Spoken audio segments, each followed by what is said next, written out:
الشيطان الرجيم بسم الله الرحمن الرحيم الف لام را تلك آيات الكتاب الحكيم أكان للناس عجبا أن أوحينا إلى رجل منهم أن أنذر الناس وبشر الذين آمنوا أن لهم قدم صدق عند ربهم قال الكافرون إن هذا لساحر مبين۔ سورہ یونس جس کا مکمل حصہ 11ویں پارے میں ہے، اس سورت کا نام ایک پیغمبر کے نام پر ہے، ایک نبی کے نام پر ہے، جس نبی کا نام حضرت یونس علیہ السلام ہے۔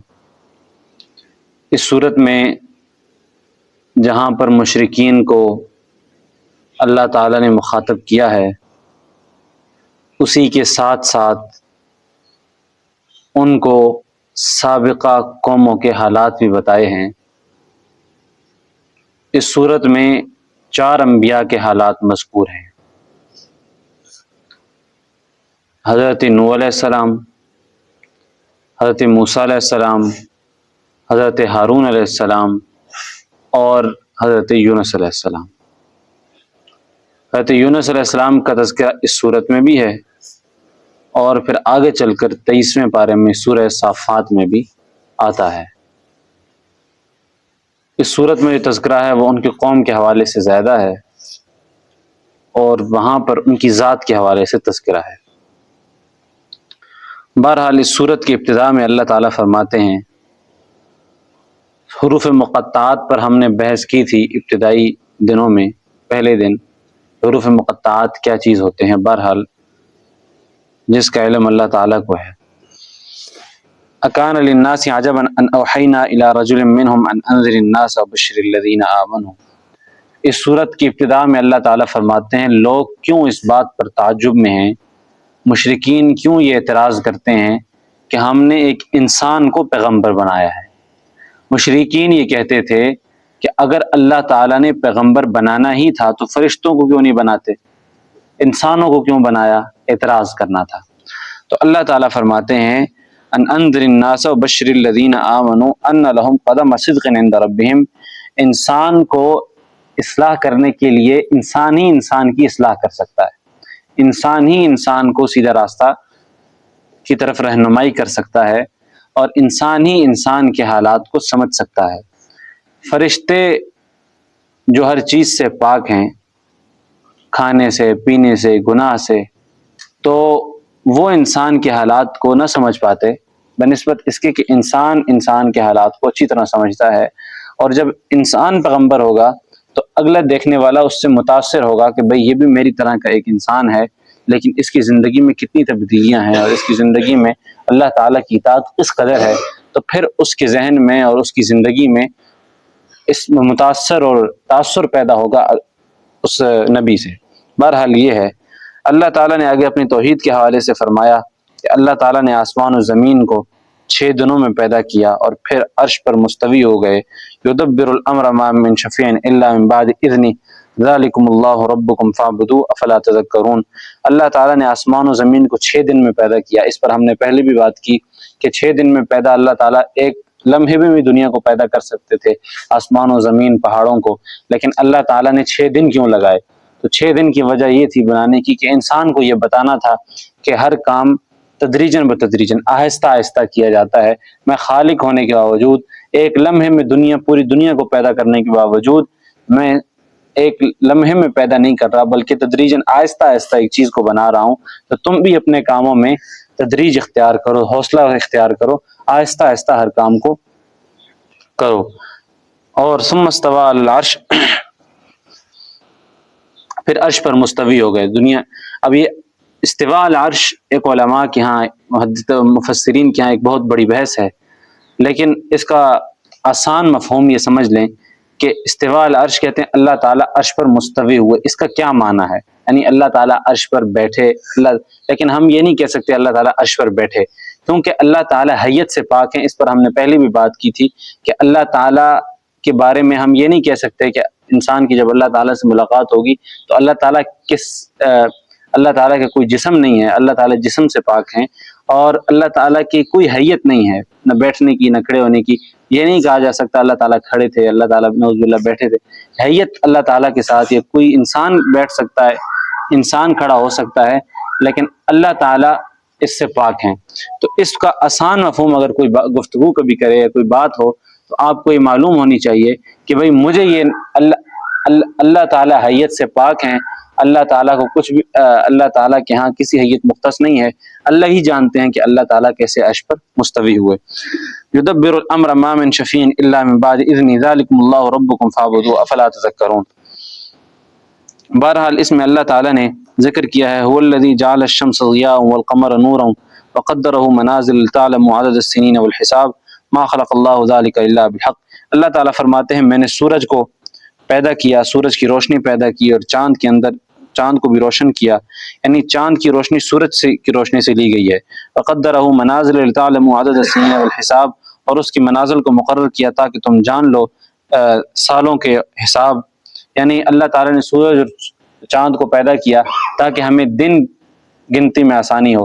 سورج ڈھلتا ہے تو ہم اگلا دن شروع کرتے ہیں، پھر چاند جب چلا جاتا ہے، سورج آتا ہے تو ہم اگلا دن شروع کرتے ہیں، اور ایک غروب ہو جاتا ہے تو ہم ایک دن ختم کر کے ختم ہو جاتے ہیں، پھر اگلے دن شروع ہوتا ہے۔ تو اللہ تعالیٰ کہتے ہیں کہ میری قدرت ہے کہ میں نے ایسے کیا ہے، تو اللہ تعالیٰ کا یہ نظام ہے۔ تو تین چیزیں ہیں، ایک ہے ابداع، ایک ہے خلق، ایک ہے تدبیر۔ تینوں اللہ تعالیٰ نے یہاں پر ابداع کا بھی ذکر کیا ہے۔ ابداع ایک مفہوم ہے، مفسرین کے یہاں بہت استعمال ہوتا ہے، اس کا مفہوم یہ ہے، ابداع کہتے ہیں ایک چیز کا وجود نہ ہو اس کو وجود ملانا، ایک چیز کا وجود نہ ہو اس کو وجود ملانا، یعنی ایک چیز ہو ہی نہ، جیسے دنیا میں پہاڑ نہیں تھے، دنیا میں کچھ بھی نہیں تھا، آسمان زمین کچھ بھی نہیں تھے، اللہ تعالیٰ نے اس کو وجود ملایا، ابداع کیا، نئے سرے سے وجود ملایا۔ خلق کہتے ہیں کہ ایک چیز موجود ہو اس سے کوئی چیز بنانا، یعنی جیسے کوئی چیز دنیا میں اگر موجود ہو، جیسے مٹی موجود ہے اس سے اینٹ بنائی، مٹی موجود تھی اس سے اینٹ بنائی، اس کو خلق کہتے ہیں۔ اور اسی طرح جیسے تدبیر کہتے ہیں کہ جب سب چیزیں موجود ہوں پھر ان کی منصوبہ بندی کرنا، ان کو ایک پلاننگ کے ساتھ چلانا، اس کو کہتے ہیں تدبیر۔ تو اللہ تعالیٰ نے ان تینوں چیزوں کا تذکرہ فرمایا ہے کہ میں نے ابداع بھی کی اور میں نے خلق بھی کیا اور میں نے تدبیر بھی کی۔ تو یہ تینوں چیزیں اللہ تعالیٰ کے ساتھ جڑی ہوئی ہیں۔ ابداع اللہ تعالیٰ نے ایک چیز کا کیا، اللہ تعالیٰ نے ایک چیز بنائی، انسان کو مٹی بنائی، اور مٹی کے ساتھ پھر زمین اور یہ تمام چیزیں یہ بنی۔ بہرحال اسی طرح اللہ تعالیٰ اپنی قدرت کے یہاں پر تذکرے فرما رہے ہیں کہ میری یہ تمام قدرتیں ہیں۔ ان الذين لا يرجون لقاءنا ورضوا بالحياة الدنيا واطمأنوا بها والذين هم عن آياتنا غافلون، کہ وہ لوگ جو ہماری ملاقات کی امید نہیں رکھتے اور دنیا کی زندگی کی سے راضی ہو گئے اور انہوں نے دنیا کے ساتھ مطمئن ہو گئے ہیں، وہ ہماری آیتوں سے، ہماری نشانیوں سے غفلت برتنے والے ہیں اور ان کا ٹھکانہ آگ ہے۔ اسی طرح آگے اللہ تعالیٰ نے انسانوں کی قسم کا تذکرہ فرمایا کہ انسان کی ایک فطرت ہے، وَلَوْ يُعَجِّلُ اللَّهُ لِلنَّاسِ الشَّرَّ اسْتِعْجَالَهُم بِالْخَيْرِ لَقُضِيَ إِلَيْهِمْ أَجَلُهُمْ فَنَذَرُ الَّذِينَ لَا يَرْجُونَ لِقَاءَنَا فِي طُغْيَانِهِمْ يَعْمَهُونَ۔ اگر اللہ تعالیٰ چاہتے تو جیسے انسان برائی کو طلب کرتا ہے، اگر اللہ تعالیٰ اس کی برائی کو طلب کرنے کے ساتھ فوراً فیصلہ کر دیتے تو یہ اللہ تعالیٰ کی شان کے مطابق نہیں ہے۔ یعنی بعض اللہ تعالیٰ فرماتے ہیں کہ بعض اوقات انسان کی فطرت ہے کہ وہ شر کو ایسے طلب کرتا ہے جیسے خیر کو طلب کرے، بھلائی کو طلب کرے۔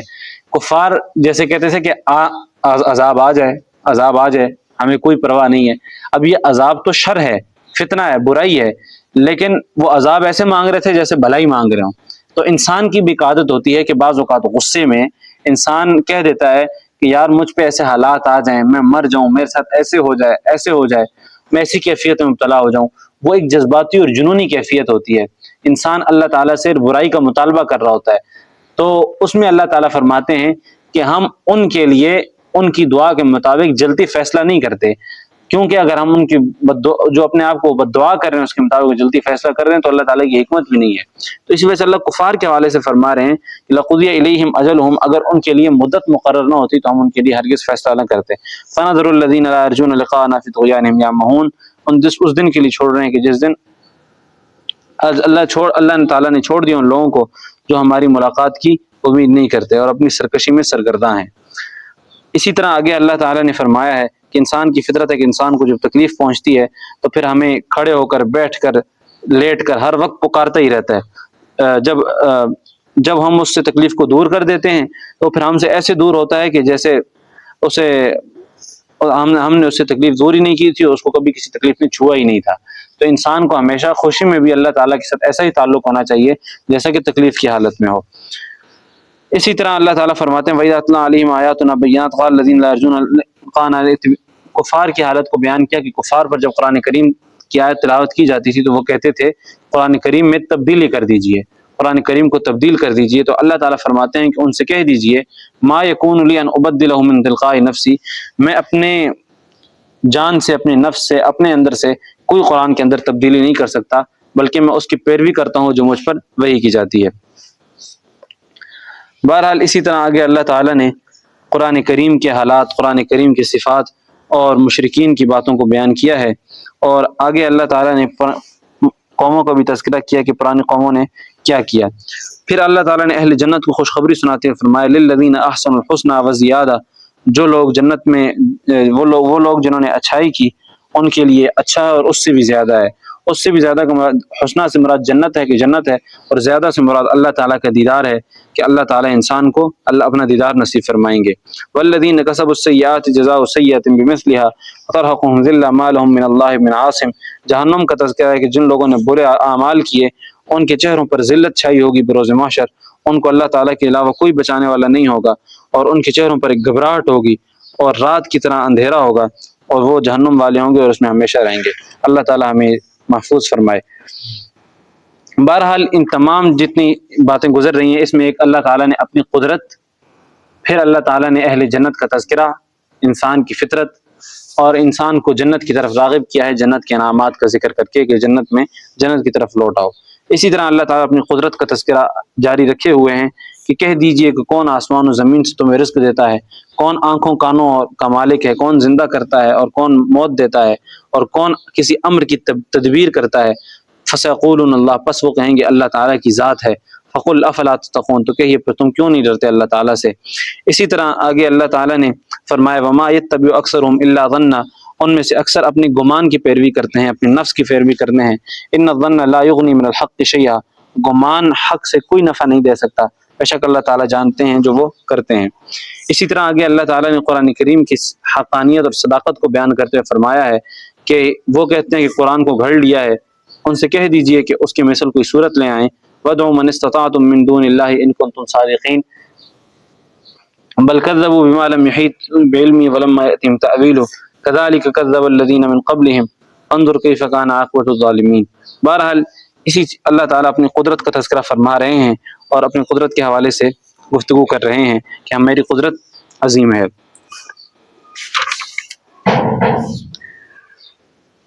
پھر اللہ تعالیٰ فرماتے ہیں قُلْ لَا أَمْلِكُ لِنَفْسِي نَفْعًا وَلَا ضَرًّا إِلَّا مَا شَاءَ اللَّهُ، کہ کہہ دیجئے کہ مالک نہیں ہوں میں کسی اپنی جان کے لیے بھی کسی نفع اور نقصان کا مگر جو اللہ تعالیٰ چاہے۔ لِكُلِّ أُمَّةٍ أَجَلٌ إِذَا جَاءَ أَجَلُهُمْ فَلَا يَسْتَأْخِرُونَ سَاعَةً وَلَا يَسْتَقْدِمُونَ۔ ایک چیز کا تذکرہ اس صورت میں بار بار آ رہا ہے کہ ہر چیز کے لیے مدت مقرر ہے، ہر چیز کے لیے ایک مدت مقرر ہے۔ اس کا تعلق تقدیر سے ہے کہ تقدیر کیا چیز ہے، کہ ہر چیز کا ایک مقررہ وقت ہے، ہر چیز کا ایک مقررہ وقت، ہر چیز ایک مقررہ وقت تک طے ہے۔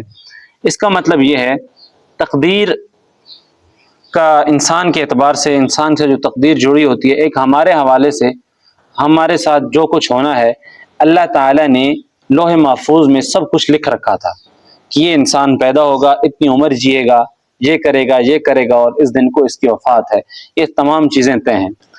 پھر سوال ہوتا ہے کہ انسان اپنی زندگی میں جب ہر چیز لکھی ہوئی ہے پھر وہ کام کیوں کرتا ہے، پھر وہ دوڑ دھوپ کیوں کرتا ہے، روزی روٹی کے پیچھے کیوں بھاگتا ہے، اور اعمال کیوں کرے؟ اگر وہ شقی ہے، اگر وہ بدبخت ہے، لکھا ہوا ہے تو پھر وہ اعمال کیوں کرے؟ تو اللہ تعالیٰ فرماتے ہیں کہ اللہ تعالیٰ خالق ہیں، انسان کاسب ہے۔ اللہ تعالیٰ نے انسان کو ایک اختیار دے رکھا ہے۔ جب انسان کے حوالے سے اللہ تعالیٰ نے کوئی بھی چیز اگر رکھی ہے کہ یہ انسان اگر یہ کام کرے گا، کوئی برا کام کرے گا تو برا کام سے پہلے اللہ تعالیٰ نے انسان کو ایک اختیار دے رکھا ہوتا ہے. وہ اس قسم کا اختیار ہوتا ہے کہ اس کی مکمل تفصیل تو بروز محشر ہی بندہ معلوم ہوگی، لیکن علماء نے فرمایا ہے کہ یہ ایک اختیار ہوتا ہے جو اس کے اللہ تقدیر اور انسان کے کام کے درمیان ایک چھوٹا سا انسان کا اختیار ہوتا ہے. وہ اختیار جو ہے وہ انسان کا اپنا ذاتی عمل ہوتا ہے جو اس کو برے کام کی طرف بھی لے جاتا ہے، شر والے کام کی طرف بھی لے جاتا ہے. اس لیے اس کام کی نسبت اس کی اپنی طرف ہوگی. جتنے معاشرے میں گناہ ہیں، تمام چیزیں ہیں، اللہ تعالیٰ نے انسان کے لیے ہر چیز کو پیدا کیا. اب شراب جو ہے، جتنے بھی حرام کام ہیں، اگر کہا جائے کہ یہ پیدا کردہ تو اللہ تعالیٰ ہی کے ہیں، یعنی جتنی بھی چیزیں دنیا جہان میں ہیں اللہ تعالیٰ نے انسان کو آزمانے کے لیے رکھی ہیں. یہ گناہ کے جتنے بھی مواقع ہیں یہ انسان کو آزمانے کے لیے ہیں کہ انسان آیا ان کی طرف جاتا ہے یا نہیں جاتا، انسان ان کو اختیار کرتا ہے یا نہیں کرتا. اب یہ جو اختیار ہے انسان کا اختیار اپنا ذاتی فعل ہے کہ آیا وہ برائی کے کاموں کو اختیار کرتا ہے یا نیکی کے کام کو اختیار کرتا ہے. اگر وہ نیکی کے کام کو اختیار کرتا ہے تو اللہ تعالیٰ کی طرف سے امداد بھی ہے. اب جس طرح ایک شیطان ہے، شیطان انسان کا اختیار غلط کام کی طرف استعمال کرتا ہے. جب انسان کے پاس حرام کھانے کا بھی اختیار ہوتا ہے، حلال کھانے کا بھی اختیار ہوتا ہے، تو اب جب انسان اپنا اختیار جو ہے، جیسے انسان کاسب ہے نا، اللہ تعالیٰ خالق ہے، کاسب کہتے ہیں انسان کمانے والا، اللہ تعالیٰ پیدا کرنے والے ہیں. یعنی ایک چیز کو پیدا کیا اللہ تعالیٰ نے، جیسے انگور کو اللہ تعالیٰ نے پیدا کیا. انگور، اب شراب انگور سے بنتی ہے عموماً، تو اب جو شراب ہے یہ حرام کام ہے. اب اللہ تعالیٰ خالق ہے انگور کے، اللہ تعالیٰ نے انگور کو پیدا کیا، لیکن اب اس سے شراب بنانا یہ انسان کا کام ہے، انسان کاسب ہے، اللہ تعالیٰ اس کے خالق تھے. تو اب جو انسان نے اپنا کسب کر کے اس چیز کو حرام کام کی طرف منتقل کیا اور حلال کام سے، یعنی حلال طریقے سے اس کو کھانے سے دور ہٹا اور حرام طریقے سے اس کو اپنے پاس لایا، تو اب انسان جو ہے اس کو اختیار ہے کہ وہ برے کام کی طرف جائے، اللہ تعالیٰ نے اسے اختیار دے رکھا تھا. اب دوسرا یہ ہے کہ جو نیک کام ہے اس کی طرف جائے.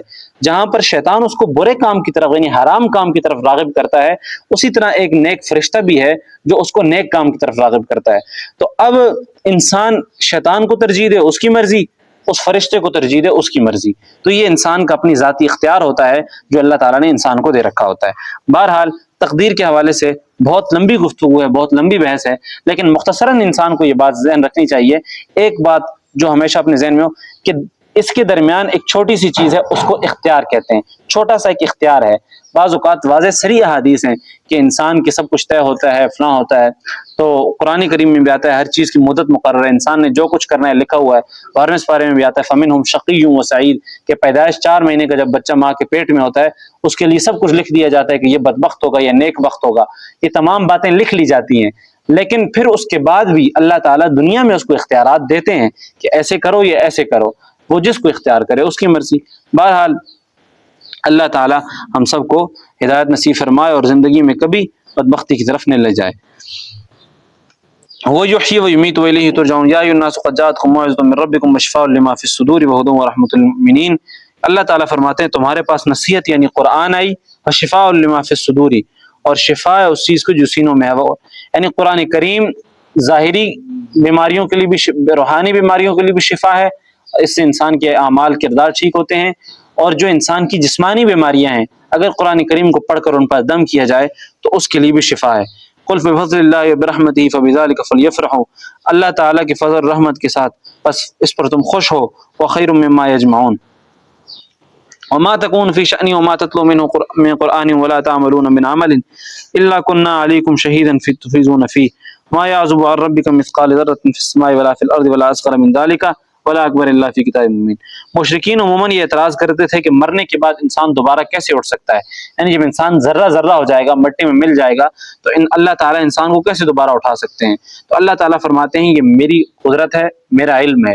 تم جو ابھی کھڑے ہو تمہارا تو وجود بھی نہیں تھا، مرنے کے بعد تمہارا وجود ہوگا، تمہاری ایک ہڈی اور ایک ذرہ تو موجود ہوگا. ابداع مشکل ہے، خلق آسان ہے.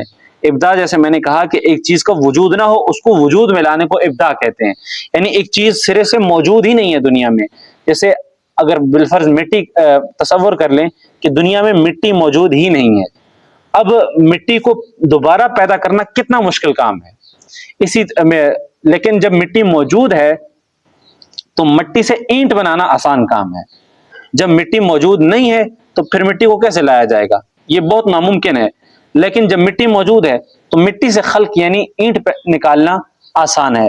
تو اسی طرح جب انسان تھا ہی نہیں، اس کا وجود ہی نہیں تھا، اللہ تعالیٰ نے اس کو پیدا کر دیا ہے، تو انسان کے مرنے کے بعد انسان کی ہڈی تو ہوگی، تو ہڈی سے تو پیدا کرنا زیادہ آسان ہے بنسبت انسان کا جب وجود نہیں تھا وہ پیدا ہو گیا. الا ان اولیاء اللہ لا خوف علیہم ولا هم يحزنون الذین آمنوا وكانوا يتقون. اولیاء کی صفت اللہ تعالیٰ نے بیان کیا، نہ ان پر ڈر ہوتا ہے نہ وہ کبھی غمگین ہوتے ہیں. الذین آمنوا، وہ لوگ جو ایمان لائے اور اللہ تعالیٰ سے ڈرتے ہیں، لوگ ان کے لیے خوشخبری ہے دنیا کی زندگی میں اور آخرت میں.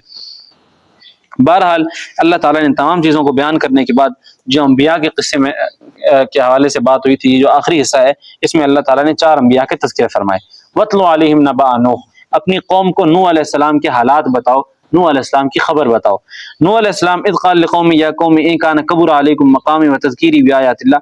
950 سال تبلیغ کرنے کے بعد نوح علیہ السلام نے کہا اگر تم پر میرا نصیحت کرنا، میرا رہنا بوجھل ہو چکا ہے، فعلی اللہ توکلت فاجمعوا امرکم، میں اللہ تعالیٰ پر توکل کرتا ہوں. 950 سال نوح علیہ السلام نے تبلیغ کی، آخر تھک کر کہا کہ اگر تم مجھ سے تھک چکے ہو، یہ نہیں کہا، میں اپنا نہیں کہا کہ میں تھک چکا ہوں، ان کو کہا اگر تم پر میرا رہنا بوجھل ہو چکا ہے، اگر تم پر میری نصیحت کرنا بوجھل ہو چکی ہے تو فاجمعوا امرکم وشرکاءکم، تم اپنے حربے قتل کرنے کے لیے، مجھے مارنے کے لیے حربے تمام ڈھونڈ لو. اگر تم چاہتے ہو کہ مجھے ختم کرنا چاہتے ہو، شہید کرنا چاہتے ہو، تو تمام حربے اور تمام جو تمہارے شریک ہیں ان سب کو جمع کر لو.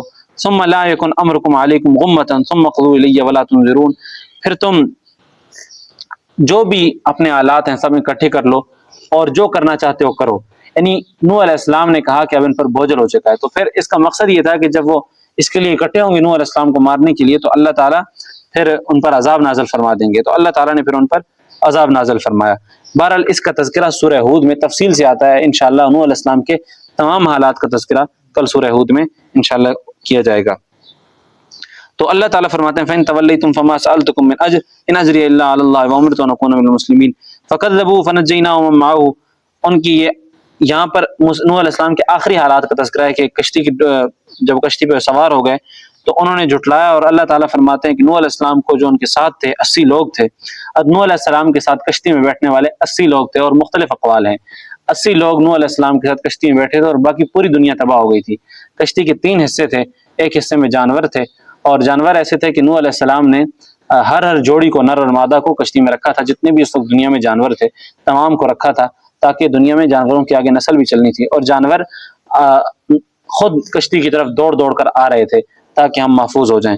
اور اسی طرح عورتوں کو اور مردوں کو بھی، جو ٹوٹل 80 کے برابر تھے، ان 80 لوگوں سے پوری نسل چلی. اور بعض کہتے ہیں ان 80 بھی نہیں، صرف 3 لوگوں سے نسل چلی. نوح علیہ السلام کے 3 بیٹے تھے، حام، سام اور یافس. ان 3 لوگوں سے پوری دنیا آج جتنے بھی لوگ ہیں یہ ان 3 کی اولاد ہے. یافس جو ہیں ان کی کہتے ہیں کہ ان کی اولاد جو ہے یہ ترکش، اور یہ ایریا جو یہ علاقہ ہے ترک اور اس طرف کا، یہ یافس کی اولاد ہے. اور حام کی اولاد جو ہے وہ بر صغیر میں آباد ہے، اور سام کی اولاد عرب، یافس کی اولاد عرب اور ترکش ہیں، اور سام کی جو اولاد ہے یہ افریقہ اور یہ جتنے بھی علاقے ہیں وہاں پر آباد ہے. تو دنیا جو ہے اس وقت ان کے 3 آدم علیہ السلام، نوح علیہ السلام، نوح علیہ السلام جو ہیں وہ ان کو جد ثانی کہا جاتا ہے، دنیا کے آدم علیہ السلام کو دوسرے دادا، اور یہ 3 جو ہیں پوری دنیا کے اس وقت باپ ہیں. انہی کی اولاد پوری دنیا میں اس وقت آباد ہے. وَأَغْرَقْنَا الَّذِينَ كَذَّبُوا بِآيَاتِنَا فَانظُرْ كَيْفَ كَانَ عَاقِبَةُ الْمُنذَرِينَ ثُمَّ بَعَثْنَا مِن بَعْدِهِ رُسُلًا إِلَىٰ قَوْمِهِمْ فَجَاءُوهُم بِالْبَيِّنَاتِ فَمَا كَانُوا لِيُؤْمِنُوا بِمَا كَذَّبُوا مِن قَبْلُ كَذَٰلِكَ نَطْبَعُ عَلَىٰ قُلُوبِ الْمُعْتَدِينَ. اللہ تعالیٰ فرماتے ہیں کہ جب کوئی حد سے تجاوز کر جاتا ہے، یعنی نوح علیہ السلام کی کشتی میں جب بیٹھنے لگے تو سب چیزیں سارے براہ راست دیکھ رہے تھے کہ طوفان آنا شروع ہو گیا، لیکن پھر بھی لوگ نہیں بیٹھ رہے تھے. تو اللہ تعالیٰ فرماتے ہیں اس کی وجہ یہ تھی کہ وہ حد سے تجاوز کرنے والے تھے. اور جب کوئی حد سے تجاوز کر جاتا ہے تو اس کے دل پر ہم مہر لگا دیتے ہیں، اور پھر وہ جب مہر لگ جاتی ہے تو پھر اس کو حق ہر صورت میں نظر بھی آئے تو وہ حق کو قبول نہیں کرتا. حق نظر آنے کے باوجود بھی وہ حق کو قبول نہیں کرتا. تو حد سے تجاوز کرنے والے کو انجام اللہ تعالیٰ یہ ہوتا ہے کہ وہ اللہ تعالیٰ اس کے قلب پر مہر لگا دیتے ہیں، اور پھر وہ حق کی طرف، حق کو نظر تو آتا ہے اس کو لیکن حق کو قبول نہیں کرتا۔ ثم بعثنا من بعدهم، پھر موسیٰ اور ہارون علیہ السلام کا تذکرہ جیسے ہم نے 9ویں پارے میں بھی کیا تھا کہ حضرت موسیٰ علیہ السلام اور ہارون علیہ السلام یہ فرعون کی طرف بھیجے گئے تھے، پیغمبر تھے، اور ان کو کہا کہ انہوں نے تکبر کیا تھا اور ان کو کہا تھا تم مجرم قوم ہو۔ تو اللہ تعالیٰ فرماتے ہیں کہ جب ان کے پاس حضرت موسیٰ علیہ السلام حضرت ہارون علیہ السلام آئے تو انہوں نے کہا یہ دونوں جادوگر ہیں، موسیٰ علیہ السلام ہارون علیہ السلام، نعوذ باللہ، فرعون نے کہا قال موسیٰ تقولون الحق لما جاءکم اسحر ھذا ولا یفلح الساحرون، کہ تم حق کو کہتے ہو کہ جادو ہے، جادوگر کبھی کامیاب نہیں ہوتے۔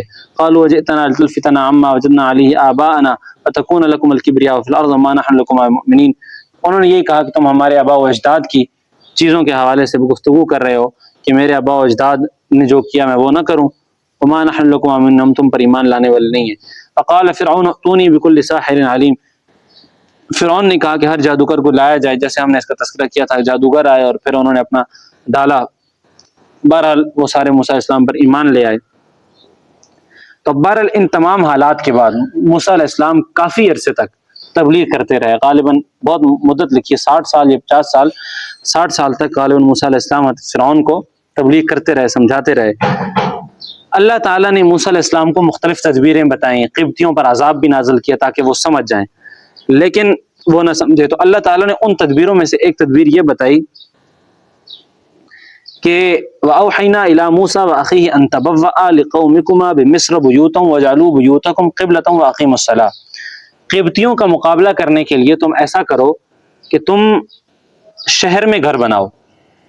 تو اس سے معلوم یہ ہوتا ہے کہ کسی بھی دین کے کام کو کرنے کے لیے جو مضبوط جگہ ہوتی ہے وہ شہر ہوتی ہے، اور شہر میں گھر بنانے کا حکم اللہ تعالیٰ نے موسیٰ علیہ السلام اور ہارون علیہ السلام کو دیا تھا کہ تم اپنا گھر جا کر شہر میں بناؤ۔ وَجْعَلُوا بُيُوتَكُمْ قِبْلَةً، اور مساجد کو تعمیر کرو اور نماز کو قائم کرو۔ اس چیز کا حکم دیا کہ تم جگہ جگہ پر مساجد تعمیر کرو اور اپنا گھر شہر میں یعنی اپنا مرکز شہر میں بناؤ، اور وہاں سے اپنی برانچز یعنی مساجد کو بناؤ اور وہاں سے اس سارے کام کو ترتیب دو۔ اس سے یہ ہوگا کہ اسلام اور جو تمہارا مذہب دین ہے وہ پھیلے گا، یعنی توحید اللہ تعالیٰ کی پھیلے گی اور اس سے فائدہ ہوگا۔ یہ ایک تدبیر اللہ تعالیٰ نے بتائی۔ وبشر المؤمنین، مومنین کو خوشخبری دو۔ وقال موسیٰ ربنا، موسیٰ علیہ السلام جب بہت عرصہ تبلیغ کر کے تھک چکے کہ فرعون ایمان نہیں لاتا تھا، اس کی قوم ایمان نہیں لاتی تھی، تو موسیٰ علیہ السلام نے دعا کی۔ اب ہارون علیہ السلام آمین کہہ رہے تھے اور موسیٰ علیہ السلام دعا کر رہے تھے۔ انک آتیت فرعون وملأہ زینۃ واموالا فی الحیاۃ الدنیا، یا اللہ تو نے فرعون کو مال بھی دیا، دنیا بھی دی، زینت بھی دی۔ ربنا لیضلوا عن سبیلک، تاکہ وہ گمراہ کر دیں آپ کو، تاکہ وہ مال ان کو گمراہ کر دیں آپ کے راستے سے۔ یعنی موسیٰ علیہ السلام فرماتے ہیں یا اللہ تو نے جو فرعون کو زینت اور مال دیا دنیا میں، وہ اس وجہ سے ہے کہ تاکہ وہ آپ کو آپ کے راستے سے ان کو آپ کے راستے سے ہٹا دیں۔ تو ربنا طمس علی اموالہم، یا اللہ یہ مال وجہ ہے ان کی ایمان نہ لانے کی، ان کے اموال کو تباہ کر دے۔ وشدد علی قلوبہم، اور ان کے دل کو سخت کر دے۔ فلا یؤمنوا حتی یروا العذاب الالیم، تب اور ایمان نہیں لائیں گے جب تک کہ وہ ایک دردناک عذاب کو نہ دیکھ لیں۔ موسیٰ علیہ السلام جلالی پیغمبر تھے، انہوں نے اللہ تعالیٰ سے یہ دعا کی۔ قال قد اجیبت دعوتکما فاستقیما ولا تتبعان سبیل الذین لا یعلمون، تو اللہ تعالیٰ نے فرمایا ہم نے آپ دونوں کی دعا کو قبول کر دیا۔ فاستقیما، اب اللہ تعالیٰ نے موسیٰ علیہ السلام کو کہا کہ ہم نے آپ کی دعا کو قبول کیا، تو موسیٰ علیہ السلام کی یہ دعا فرعون کے غرق ہونے کی اور اس کے مال کو غرق ہونے کی 40 سال بعد قبول ہوئی۔ 40 نبی کی دعا 40 سال بعد قبول ہوئی۔ اس سے معلوم ہوتا ہے کہ نبی جب دعا کرتا ہے اور اس کی دعا اگر 40 سال بعد قبول ہوتی ہے تو ہمیں بھی اپنی دعا کے قبول ہونے میں جلد بازی نہیں کرنی چاہیے، اللہ تعالیٰ سے جلد بازی کا مطالبہ نہیں کرنا چاہیے کہ ایک نبی جب دعا کرتا ہے اس کی دعا 40 سال بعد قبول ہو رہی ہے۔ اللہ تعالیٰ نے کتنی، اور اللہ تعالیٰ کی رحمانیت کا بھی اندازہ لگا دیجئے کہ ایک نبی نے جب جلال میں آ کر فرمایا، جب ایک نبی جی تھک چکے، موسیٰ علیہ السلام تھک چکے، تو انہوں نے فرمایا یا اللہ اب یہ ایمان نہیں لانے والے، میں نے ہر طرح سے کوشش کر دی، آپ نے 9 عذاب دے دیے، یہ ایمان نہیں لا رہے، اب یا اللہ آپ ہی کچھ کیے، آپ ان کے اموال کو تباہ کر دیجئے۔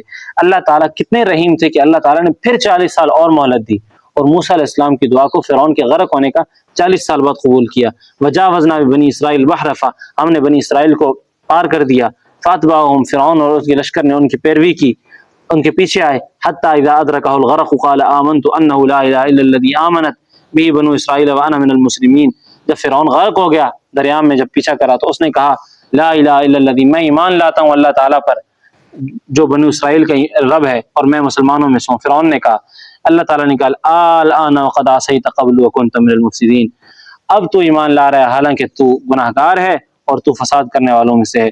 فَالْيَوْمَ نُنَجِّيكَ بِبَدَنِكَ لِتَكُونَ لِمَنْ خَلْفَكَ آیَةً، آج میں تیرے بدن کو یعنی باہر پھینکوں گا، بدن جو ہے وہ اس کو نجات دوں گا، یعنی وہ زمین میں ہی رہے گا کیونکہ دریا نے پھینک دیا تھا بدن باہر۔ لِتَكُونَ لِمَنْ خَلْفَكَ آیَةً، تاکہ تو ان کے لیے رہے جو تیرے بعد ہیں نشانی۔ وَإِنَّ كَثِيرًا مِّنَ النَّاسِ عَنْ آيَاتِنَا لَغَافِلُونَ، کہتے ہیں ابھی مصر کے دریا میں دیکھیں ویڈیوز بھی آتی ہیں کہ فرعون کی جو لاش ہے وہ پڑی ہوئی ہے۔ بہرحال اس حوالے سے مختلف اقوال ہیں، ابھی موجودہ طور پہ ایک میوزیم میں تو ایک پڑی ہوئی ہے دریا کے کنارے پر، بہرحال وہ ان کی ہے، اس کی ہے یا نہیں اس کے حوالے سے کچھ بھی نہیں کہہ سکتے، لیکن قرآن کریم کی آیت سے اندازہ ہوتا ہے کہ اس کا بدن زمین پر ہی ہے، یہ بات سچی ہی لگتی ہے۔ بہرحال اس کا ایمان تو اس لیے نزع کے وقت بھی توبہ قبول نہیں ہے، تو انسان کو کوشش کرنی چاہیے قبل اس کے کہ اس پر عذاب آ جائے، اس سے پہلے پہلے اللہ تعالیٰ سے توبہ کرنی چاہیے۔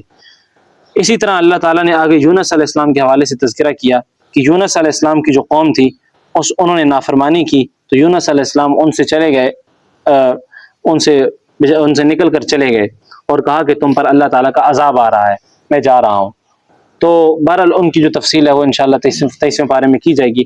بہرحال ان کی قوم نے ایسے کیا کہ جب یونس علیہ السلام چلے گئے تو عذاب کے آنے سے تھوڑی دیر پہلے، اللہ تعالیٰ کا اصول ہے کہ جب عذاب آ جاتا ہے اس کے بعد اگر قوم توبہ کرے تو اس کی توبہ قبول نہیں کی جاتی، لیکن یونس علیہ السلام کی قوم کی ایک خاصہ ہے اور وہ ایک منفرد اور تنہا، اور ان کی صفت تھی کہ اللہ تعالیٰ نے ان کو معاف کر دیا عذاب آنے کے بعد بھی۔ لیکن مفسرین فرماتے ہیں کہ عذاب آنے سے تھوڑی سی دیر پہلے ہلکا سا ایک بادل آیا تو قوم کو فوراً احساس ہو گیا، ساری قوم ایک جگہ اکٹھی ہو گئی، 100,000 کے قریب قوم تھی، وَأَرْسَلْنَا إِلَىٰ مِائَةِ أَلْفٍ أَوْ يَزِيدُونَ، 100,000 یعنی 1000 کی قوم تھی، تو اس کی جبکہ 1,00,000 افراد جو تھے وہ سارے کے سارے اکٹھے ہوئے، انہوں نے کہا کہ ہم نے ایک نبی کو تنگ کیا ہے اور وہ نبی جی گئے ہیں اور ہم پر عذاب شروع ہو رہا ہے، تو انہوں نے ہلکے سے عذاب کے رخ سے یہ بانپ لیا اور اللہ سے توبہ و گریہ زاری شروع کر دی، تو اللہ تعالیٰ نے ان سے عذاب ٹال دیا اور ان کو معاف کر دیا، اور پھر اللہ تعالیٰ نے ان کو بہت بڑی امت سے نوازا، اور پھر یونس علیہ السلام واپس آئے۔ بہرحال جو یونس اسلام کی مچھلی والے حالات ہیں انشاءاللہ وہ آگے تفصیل سے عرض ہوں گے۔ تو یہ ہے یونس علیہ السلام کی قوم سے لما آمنوا کشفنا عنہم عذاب الخزي فی الحیاۃ الدنیا، یونس علیہ السلام کی قوم سے عذاب ہٹ گیا۔ فلو شاء ربک لآمن من فی الارض كلهم جميعا افانت تکرہ الناس حتى يكونوا مؤمنین وما كان لنفس ان تؤمن الا باذن اللہ ويجعل الرجس على الذين لا يعقلون، اگر اللہ تعالیٰ چاہیں تو زمین میں جو کوئی بھی ہے ایمان لے آئے۔ افانت تکرہ الناس حتى يكونوا مؤمنین، کیا آپ لوگوں سے ناپسند کریں گے یہاں تک کہ وہ ایمان لے آئیں؟ اللہ تعالیٰ چاہتے تو دنیا میں جتنے لوگ بھی ہیں سب ایمان لے آئیں، لیکن اللہ تعالیٰ نے ہر انسان کو اختیار دے رکھا ہے، ہر انسان کو اختیار دے رکھا ہے کہ وہ خود اپنے اختیار سے اللہ تعالیٰ پر ایمان لائے، اور انسان کے لیے کوشش کے راستے کھول رکھے ہیں کہ وہ اللہ تعالیٰ پر ایمان لائے۔ قل انظروا ماذا فی السماوات والارض ما تغنی الآیات والنذر عن قوم لا یؤمنون۔ اسی طرح اللہ کے تعالیٰ فرماتے ہیں ثم ننجی رسلنا والذین آمنوا كذلك حقا علینا ننجی المؤمنین قل یا ایھا الناس ان کنتم فی شک من دینی فلا اعبد الذین تعبدون من دون اللہ ولكن اعبد الله الذي يتوفاكم وامرت ان اكون من المؤمنين وان اقم وجهك للدين حنيفا ولا تكونن من المشركين۔ اللہ تعالیٰ فرماتے ہیں کہ دین کے حوالے سے تم شک میں نہ ہو، اور دین اللہ تعالیٰ کی عبادت کرو، اللہ تعالیٰ کی پیروی کرو، اور مجھے حکم دیا گیا ہے کہ میں مومنین میں سے ہو جاؤں اور دین حنیف کے لیے کھڑے ہو جاؤ اور مشرکین میں سے نہ ہو۔ ولا تدع من دون اللہ ما لا ينفعك ولا يضرك، اس چیز کی ہرگز پیروی نہ کرو، ہرگز عبادت نہ کرو، اس چیز کے پیچھے نہ پڑو جو چیز نہ نفع دے سکتی ہے نہ نقصان دے سکتی ہے۔ فَإِنْ فَعَلْتَ فَإِنَّكَ إِذًا مِّنَ الظَّالِمِينَ، اگر تم ایسا کرو گے تم ظلم کرنے والوں میں سے ہوگے۔ وَإِنْ يَمْسَسْكَ اللَّهُ بِضُرٍّ فَلَا كَاشِفَ لَهُ إِلَّا هُوَ وَإِنْ يُرِدْكَ بِخَيْرٍ فَلَا رَادَّ لِفَضْلِهِ يُصِيبُ بِهِ مَن يَشَاءُ مِنْ عِبَادِهِ وَهُوَ الْغَفُورُ الرَّحِيمُ۔ توحید کے حوالے سے قرآن کریم کی سب سے جامع آیت ہے کہ اگر انسان کو کبھی کوئی تکلیف پہنچتی ہے تو دنیا میں کوئی ایسی چیز نہیں ہے، پورے دنیا کی تمام جہانوں میں کوئی ایسی چیز نہیں ہے جو انسان سے اس تکلیف کو دور کر سکے۔ اگر کبھی کوئی خیر پہنچتی ہے تو دنیا میں کوئی ایسی طاقت نہیں ہے جو اس سے اس خیر کو کھینچ سکے۔ اللہ تعالیٰ ہی کی ذات دینے والی ہے، اللہ تعالیٰ ہی کی ذات کھینچنے والی ہے۔ یصیب بہ من یشاء من عبادہ، جس کو چاہتا ہے اللہ تعالیٰ خیر دیتا ہے، جس کو چاہتا ہے اللہ تعالیٰ تکلیف دیتا ہے، مصیبت آزمائش دیتا ہے، اللہ تعالیٰ معاف کرنے قل یا ایھا الناس قد جاءکم الحق من ربکم فمن اہتدی فانما یہتدی لنفسہ۔ اللہ تعالیٰ فرماتے ہیں کہ اے لوگوں کہہ دیجئے، نبی جی کہہ دیجئے، تمہارے پاس تمہارے رب کی طرف سے حق آ چکا، آپ نے، سب نے، ہم نے دین کو دیکھ لیا، حق کو دیکھ لیا۔ اب اللہ تعالیٰ فرماتے ہیں جب دین اور حق تم تک پہنچ گیا، فمن اہتدی، جو رہنمائی حاصل کی جس نے، دین کی طرف آیا، فانما یہتدی لنفسہ، تو اس نے اپنی ذات کا ہی فائدہ کیا ہے، اپنی ذات کا ہی فائدہ کیا ہے، ومن ضل فانما یضل علیہا، اور جو گمراہ ہوا اس نے اپنی ذات کا ہی نقصان کیا ہے۔ تو اس سے معلوم ہوتا ہے کہ اللہ تعالیٰ انسان کو موقع دیتے ہیں ہدایت کا، ہدایت سے اپنا ہی وہ فائدہ کرے گا، اگر گمراہی کی طرف جائے گا تو اپنا ہی نقصان کرے گا۔ وما انا علیکم بوکیل واتبع ما یوحی الیک واصبر، پیروی کیجیے اس چیز کی تمہاری طرف وحی کی گئی ہے، اور صبر کیجیے حتی یحکم اللہ۔ اللہ تعالیٰ فرماتے ہیں کہ ایک تو جب آپ کسی دینی کام کی طرف چل رہے ہوں، دینی کام کی طرف چل رہے ہوں، کوئی دین کام کر رہے ہوں، تو ایک تو جو حکم دیا گیا اس کی پیروی کریں۔ اگر کوئی تکلیف اور آزمائش آ رہی ہو تو اس کا کام، اس کا علاج ہے صبر۔ صبر کی 3 قسمیں، صبر عن الطاعہ، صبر عن المعصیہ، اور صبر عن المشقہ۔ کہ ایک ہوتا ہے طاعت پر صبر، یعنی استقامت جسے کہتے ہیں، کوئی نیک کام کر رہا ہے تو اس پر مسلسل کرتا رہے۔ صبر عن المعصیہ یہ ہے کہ گناہ کے قریب جا کے واپس آ جائے، صبر نہ کرے، صبر کرے۔ صبر عن المشقہ یہ ہے کہ کوئی انسان مشقت دے رہا ہے، کوئی انسان تکلیف دے رہا ہے تو اس کی مشقت پر صبر کرے۔ حتی یحکم اللہ وہو خیر الحاکمین، جب انسان صبر کے دامن کو تھامے رکھے گا تو اس کا فائدہ یہ ہوگا کہ اللہ تعالیٰ خود انسان کا انتقام لیں گے، وہو خیر الحاکمین، وہ بہتر فیصلہ کرنے والے ہیں۔ اللهم انت السلام، صدق الله العظيم، اللهم انت السلام منك السلام، تبارك ربنا وتعالى يا ذا الجلال والاكرام، اللهم اغفر لنا وارحمنا وعافنا برحمتك يا رب۔